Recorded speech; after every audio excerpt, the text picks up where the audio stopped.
नमस्कार दोस्तों, मैं धर्मेंद्र कुमार चौरसिया ग्रेड प्लस में आपका स्वागत करता हूं। यूजीसी नेट हिंदी साहित्य के पाठ्यक्रम पर आज चर्चा करेंगे। इकाई 1 से लेकर इकाई 10 तक किस भाग में क्या क्या शामिल किया गया है, इस पर हम विश्लेषण करेंगे। अगर इकाई 1 की बात करें तो हिंदी भाषा और उसका विकास इकाई 1 के अंतर्गत आता है। इसमें हिंदी की ऐतिहासिक पृष्ठभूमि, प्राचीन भारतीय आर्य भाषाएं, मध्यकालीन आर्य भाषाएं जिसमें से पाली, प्राकृत, सौरसैनी, अर्धमागधी, मागधी, अपभ्रंश और उनकी विशेषताओं को पढ़ेंगे। अपभ्रंश, आवहट और पुरानी हिंदी का अंतर संबंध क्या है, इसके बारे में जानेंगे।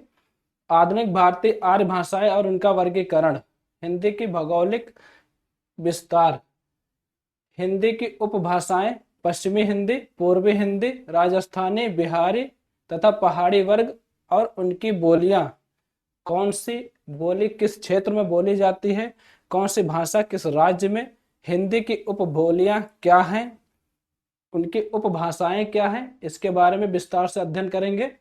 उसके बाद खड़ी बोली, ब्रज, अवधि, इनकी विशेषताएं देखेंगे।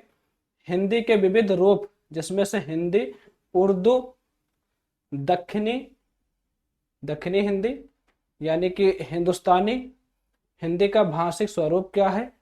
इसके बाद हिंदी की स्वनिम व्यवस्था, ये व्याकरण से संबंधित इसमें से प्रश्न पूछे जाते हैं, जिसमें से खंड एवं खंडेतर क्या है, हिंदी ध्वनियों के वर्गीकरण का आधार क्या है, हिंदी शब्द रचना जिसमें से उपसर्ग, प्रत्यय, समास, हिंदी की रूप रचना, ये हिंदी व्याकरण से संबंधित पोर्शन है। इस पर एक नजर डाल लेते हैं।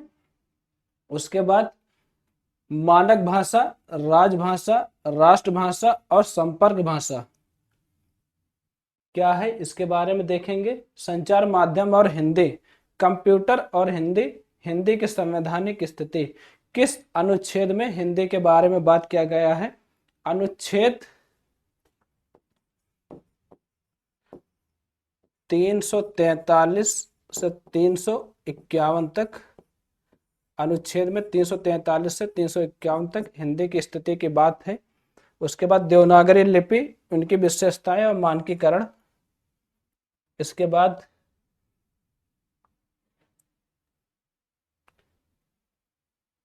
दूसरी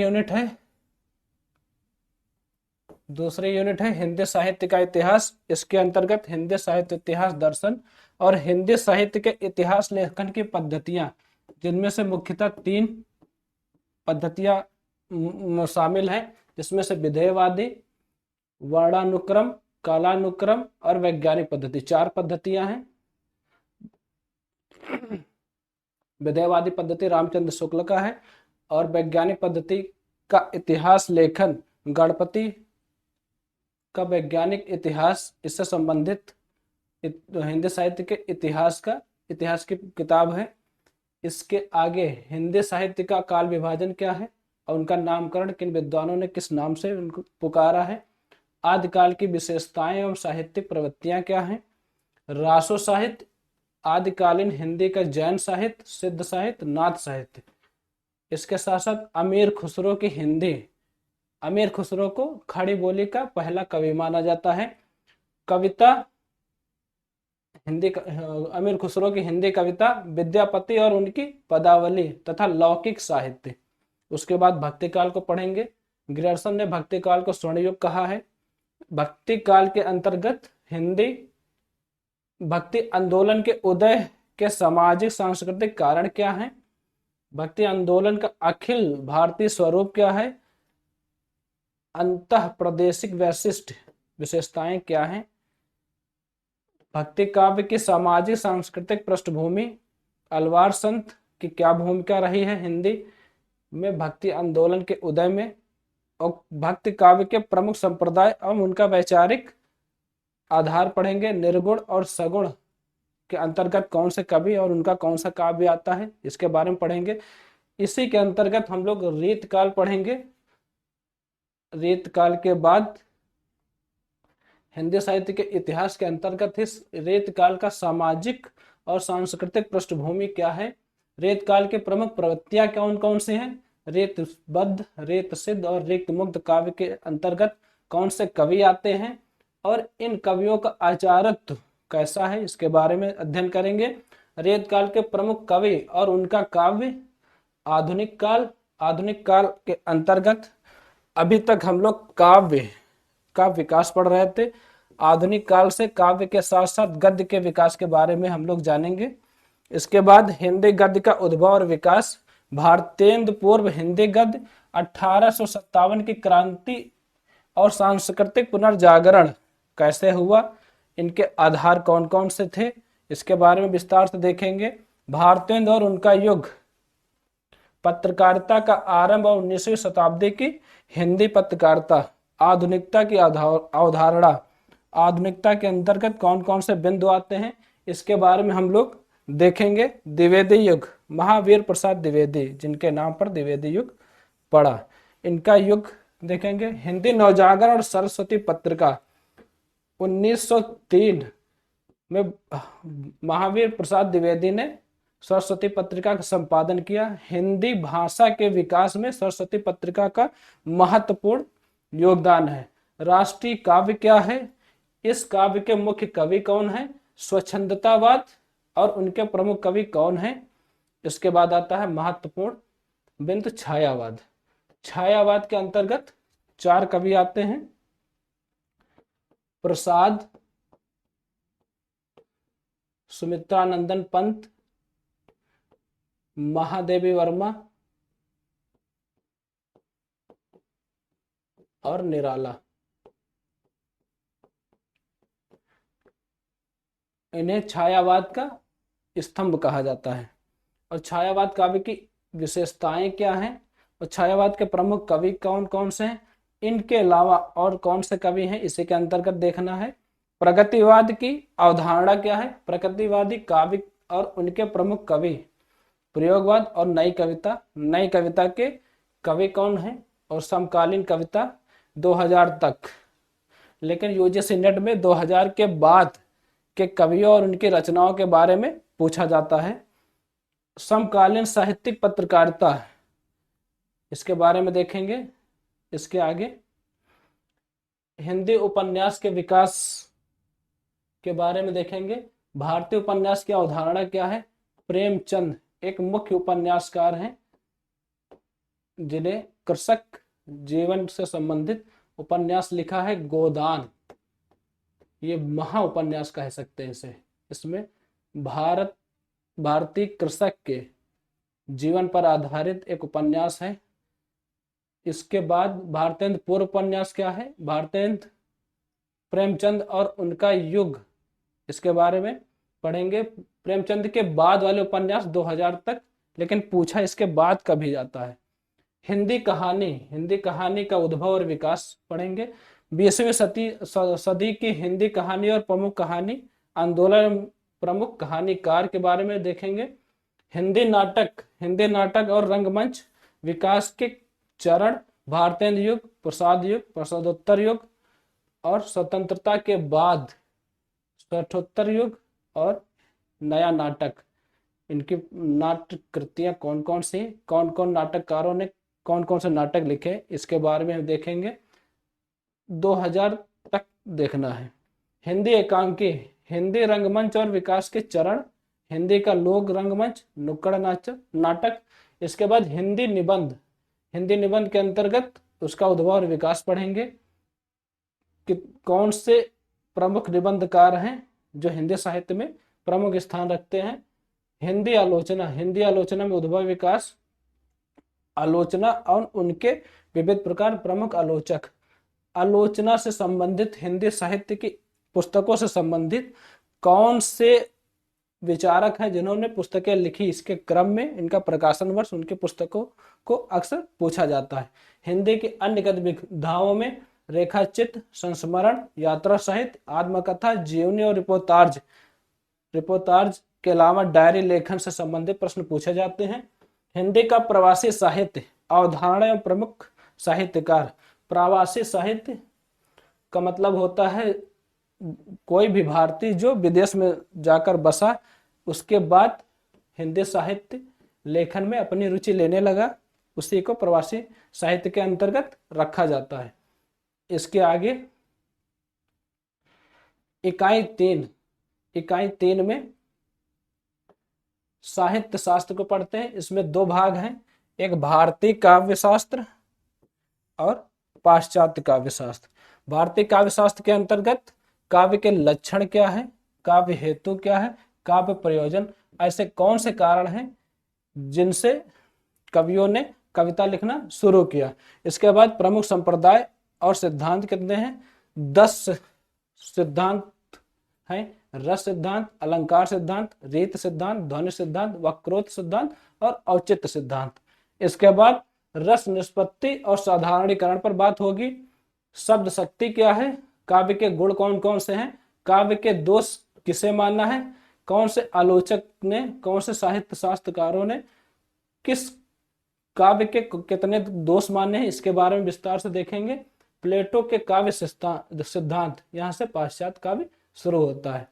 अरस्तु के कुछ सिद्धांत पढ़ेंगे, जिनमें से अनुकरण सिद्धांत है, त्रासदी विवेचन है, विरेचन सिद्धांत, वर्ड्सवर्थ का काव्य भाषा सिद्धांत।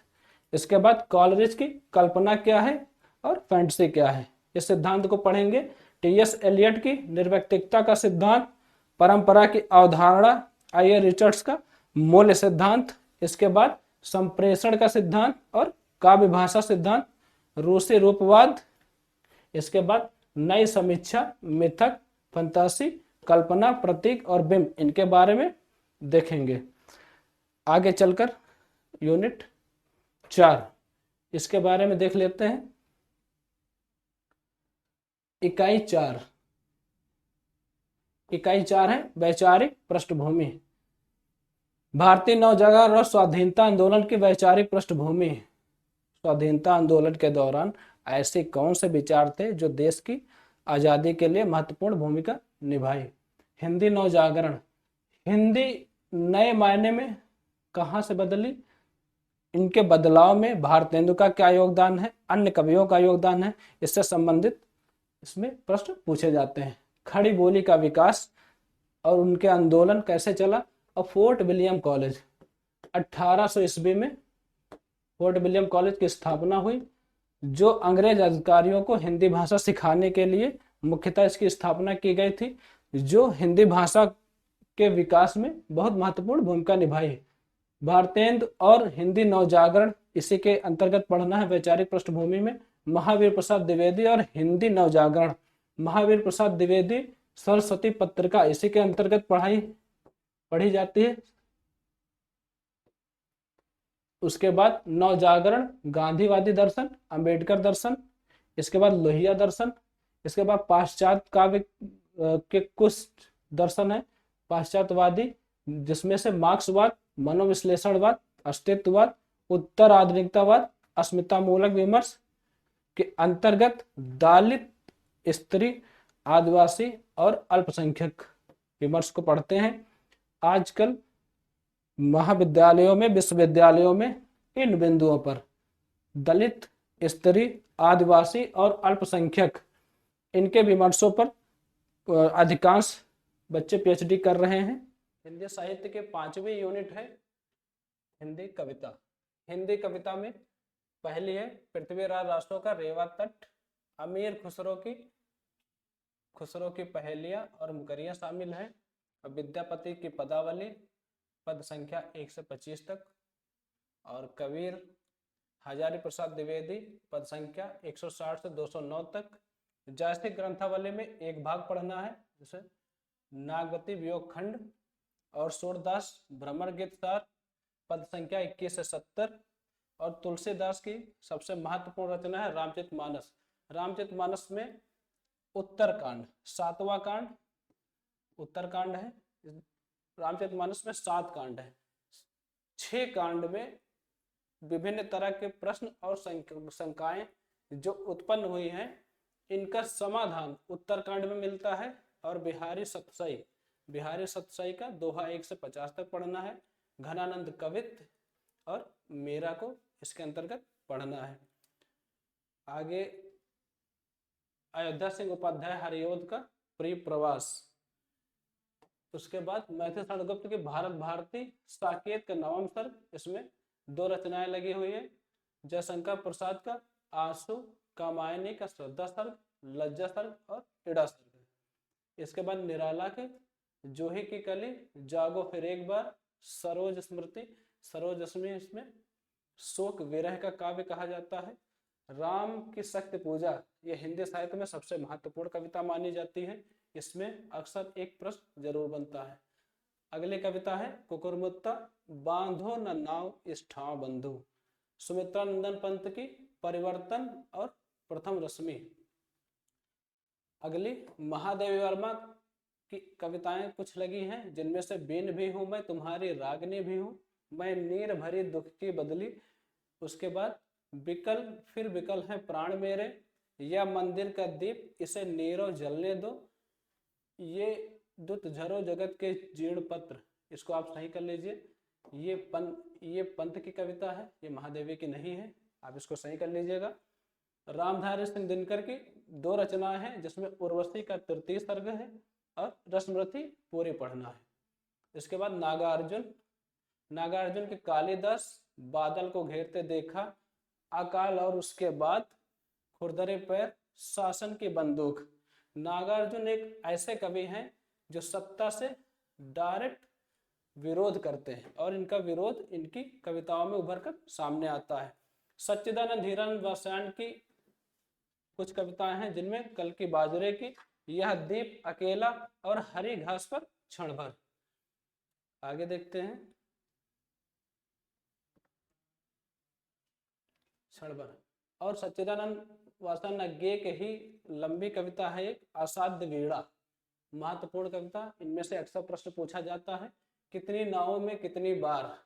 उसके बाद भवानी प्रसाद मिश्र की गीत फरोश, सतपुड़ा के जंगल, मुक्त बोध की भूल गलती, ब्रह्म राक्षस और अंधेरे में, तीनों लंबी कविताएं हैं।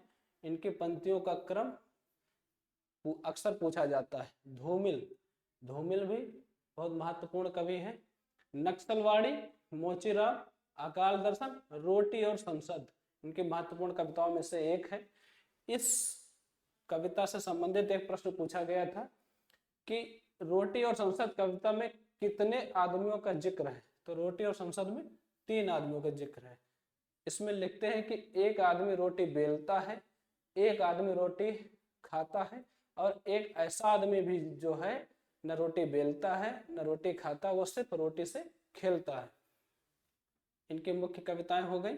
इसके बाद अगली इकाई है 6। अगली इकाई 6 है हिंदी उपन्यास। पहला उपन्यास है पंडित गौरी दत्त का देवरानी जेठानी की कहानी। उसके बाद लाला श्रीनिवास दास का सबसे महत्वपूर्ण उपन्यास है परीक्षा गुरु को पहला उपन्यास माना जाता है। उसके बाद प्रेमचंद का गोदान महा उपन्यास से कहा जा सकता है। कृषक जीवन पर आधारित भारतीय कृषकों के जीवन के बारे में अगर कोई महत्वपूर्ण सूचनाएं देता है तो वो है गोदान।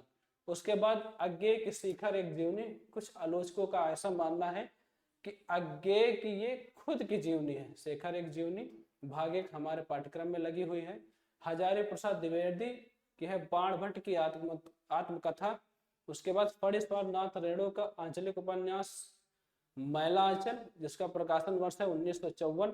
यशपाल का झूठा सच, अमृतलाल नागर का मानस का हंस, महाकवि तुलसीदास के जीवन पर आधारित मानस के हंस में उनके जीवन के महत्वपूर्ण पहलुओं को दर्शाया गया है। भीष्म साहनी का उपन्यास है तमस, ये भारत विभाजन पर आधारित एक महत्वपूर्ण उपन्यास है। उसके बाद है श्री लाल शुक्ल का राग दरबारी, ये एक व्यंग्यात्मक उपन्यास है। उसके बाद कृष्णा सोबती जिंदगी नामा, ये भी महत्वपूर्ण उपन्यास है। मनु भंडारी आपका बंटी, जगदीश चंद्र का धरती धन्य अपना। इसके बाद अगली इकाई है 7वीं इकाई है हिंदी कहानी। हिंदी कहानी में कुछ महत्वपूर्ण कहानियां हैं, जिसमें से राजेंद्र बाला घोष की चंद्रदेव से मेरी बातें और दुलाई वाली 2 कविताएं लगी हैं। माधवराव सप्रे कि पहली कहानी मानी जाती है एक टोकरी भर मिट्टी। उसके बाद सुभद्रा कुमारी चौहान की राही कहानी है। इसके बाद प्रेमचंद की दो महत्वपूर्ण कहानियां हैं, ईदगाह और दुनिया का अनमोल रतन। इसके बाद राजा राधिका रमण प्रसाद सिंह की है कानों में कंगना। चंद्रधर शर्मा गुलेरी की महत्वपूर्ण कहानी है उसने कहा था। जयशंकर प्रसाद की कहानी है आकाशदीप। इसके बाद जैनेन्द्र की कहानी अपना अपना भाग्य। उसके बाद फणीश्वर नाथ रेणु की आंचलिक कहानी है तीसरी कसम और लाल पान की बेगम। इसके बाद अज्ञेय की कहानी है गैगरिन, जिसे रोज नाम से भी जाना जाता है। और शेखर जोशी की कहानी है कोसी का घटवार। अगली कहानी भीष्म साहनी की है अमृतसर आ गया और चीफ की दावत। कृष्णा सोबती की कहानी है सिक्का बदल गया।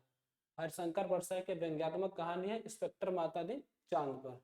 ज्ञान रंजन की कहानी है पिता। उसके बाद है कमलेश्वर कहानी राजा निर्वंशिया। और निर्मल वर्मा की सबसे महत्वपूर्ण कहानी है परिंदे। इसके बाद इकाई 8 में नाटक है। इसको यूजीसी नेट हिंदी साहित्य के अंतर्गत इकाई 8 में नाटकों को पढ़ेंगे। भारतेंदु के दो नाटक हैं, अंधेर नगरी और भारत दुर्दशा। इसके बाद जयशंकर प्रसाद का चंद्रगुप्त, स्कंदगुप्त और धुरी स्वामिनी, तीन महत्वपूर्ण नाटक लगे हुए हैं। धर्मवीर भारती का अंधा युग और लक्ष्मी नारायण लाल का सिंदूर की होली, मोहन राकेश का आधे अधूरे और आषाढ़ का एक दिन। हबीब तनवीर का आगरा बाजार। महत्वपूर्ण प्रश्न पूछे जाते हैं इनमें से। इसमें से अब की बार पूछा गया किस शायरी से आगरा बाजार उपन्यास नाटक का शुरुआत होती है। इसके बाद सर्वेश्वर दयाल सक्सेना का बकरी नाटक एक व्यंग्यात्मक नाटक है राजनीति पर आधारित। शेष शंकर का एक और द्रोणाचार्य। इसके बाद उपेंद्र नाथ अस का अंजो दीदी और मनु भंडारी का महाभोज। आपको बता दें कि महाभोज नाटक भी है और मनु भंडारी का एक उपन्यास भी है। तो हमारे पाठ्यक्रम में महाभोज नाटक लगा हुआ है। इसके बाद आगे इकाई 9 में हिंदी निबंध को पढ़ेंगे। इकाई 9 में हिंदी निबंध पढ़ेंगे। भारतेंदु के दो निबंध लगे हैं, दिल्ली दरबार दर्पण और भारत उन्नति कैसे हो सकती है। प्रताप नारायण मिश्र की शिवमूर्ति। उसके बाद बालकृष्ण भट्ट के शिवशंभु के चिट्ठे। बालकृष्ण भट्ट की जगह इसमें सिलेबस में कुछ गलत दिया हुआ है, इसमें बाल मुकुंद गुप्त होगा, यहाँ बाल मुकुंद गुप्त होगा। इसको हटाकर बाल मुकुंद गुप्त लिख दीजिए।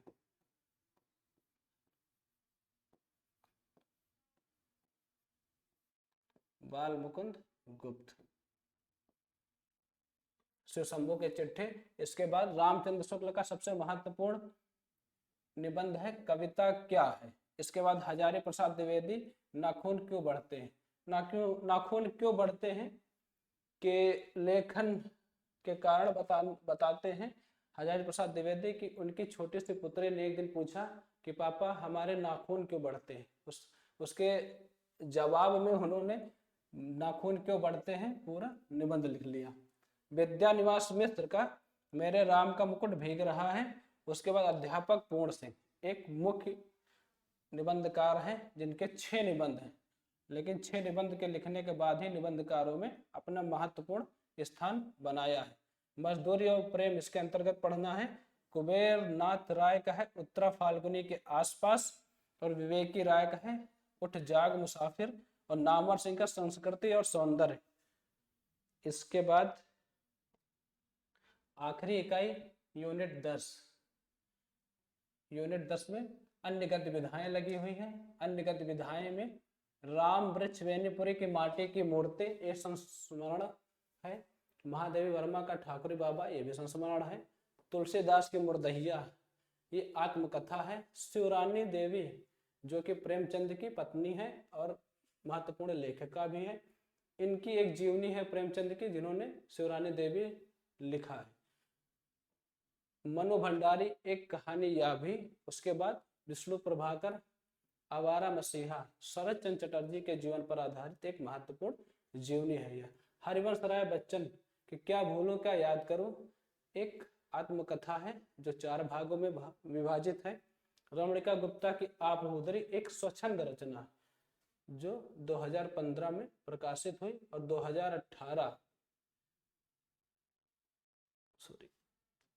2018 में यूजीसी नेट के सिलेबस में शामिल किया गया। हरशंकर परसाई की भोला राम का जीव रचना लगी है। कृष्णचंद्र का जामुन का पेड़, उसके बाद दिनकर, रामधारी सिंह दिनकर की महत्वपूर्ण रचना है संस्कृति के 4 अध्याय। भारत और भारतीय विरासत, इसकी संस्कृति को समझने के लिए रामधारी सिंह दिनकर की महत्वपूर्ण रचना मानी जाती है। ये मुक्तबोध की एक लेखक की डायरी, लेखक की जगह है साहित्य की डायरी, ये नहीं, साहित्यिक की डायरी।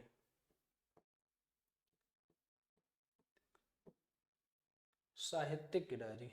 उसके बाद राहुल शंकरत्यायन का है मेरी तिब्बत की यात्रा। आगे का एक यात्रा वृतांत लगा हुआ है, अरे यायावर रहेगा याद। ये हमारा पूरा सिलेबस था 1 से 10 यूनिट तक। आगे हम जानेंगे कि किस यूनिट से कितने प्रश्न पूछे गए हैं और किस यूनिट की कितनी महत्वपूर्ण भूमिका है नेट और जेआरएफ पास करने के लिए। आज इतना ही, अगले क्लास में मिलते हैं, धन्यवाद।